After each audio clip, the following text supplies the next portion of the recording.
Hi guys. All right, so I'm working with Camber here. Now Camber comes to us with some leash reactivity, some general tomfoolery, some aggression type stuff. So what I want to do right now is just some simple pressure release with Camber. And so if I get focus out of him, what I'm going to do is just stop and reward and get affection and make that a big deal. And if I don't get focus, I'll practice going away from that. So I don't have big goals for this session, just to get this dog to look at me. So this is kind of how I would go about it. Good job. So I got a little bit of focus there. I touched him, he looked away, so I'm just going to move on. Now, right there, I'm holding down and I let off. So when he tried to go around me the other way, good boy. Good. Now something that's really important, so even though this is low level, lower than what you'd feel in your hand, I don't want to give any stim at all when this dog's looking at me. So I'm going to use this distraction over here. Heel. Good. Heel. Good. So I'm on 9. I'm probably going to go down to 8 or 7 because it's a little more reaction than I need to see. Heel. Good. So I didn't stim right there because his intention was to obey right as I asked him to. Heel. Holding.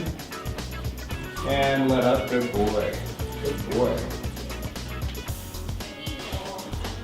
Good. Good boy. Right there. Good boy. Good. Good boy. Good job. Now, so we're at kind of a point right here where it becomes a little more art than science, because this dog's looking at me and starting to engage, but if I touch him on the head, like, you can kind of see that he's not digging that. So as we build a relationship, he'll get more and more comfortable with that, but right now it can kind of make him want to look at me less if I try to get too affectionate with him. Heel. Good. Good boy. Good boy. Good. Good boy. Good job. Good.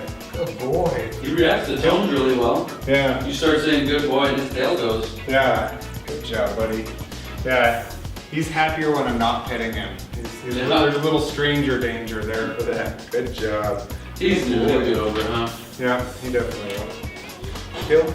Good. Good boy. Good boy.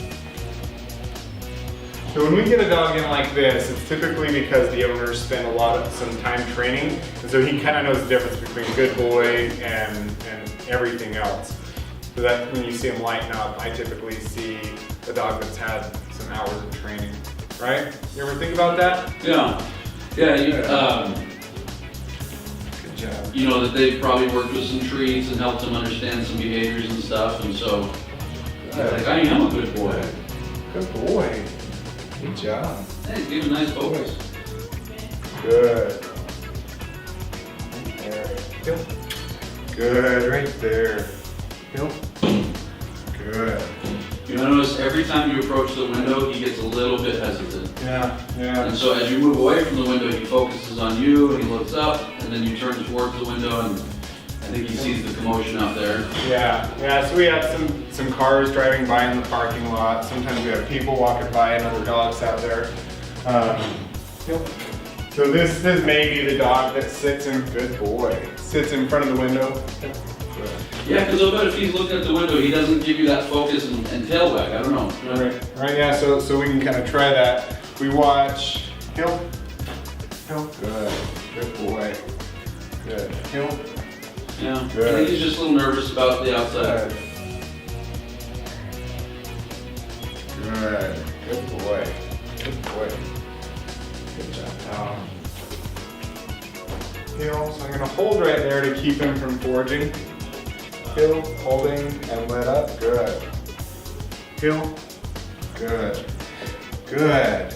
Now if you notice, like, I kind of stepped away and corrected for not healing right there. So basically, it wasn't that he was doing anything bad. He wasn't trying to be, he wasn't trying to like be disobey or anything like that, but he was starting to go avoid because he's like, I don't know what this man's doing. So I'm more comfortable sniffing the ground right there. What we want to teach him is like that there's more comfort in paying attention to me than there is sniffing the ground or other avoidant behavior. So we don't have to correct the avoidance behavior necessarily, but what I like to do is move away, create a little bit of vacuum, and have the dog follow. Good. Good boy. Heel. Good. Good. Good boy. Heel. Good. Good. Good boy. Good boy.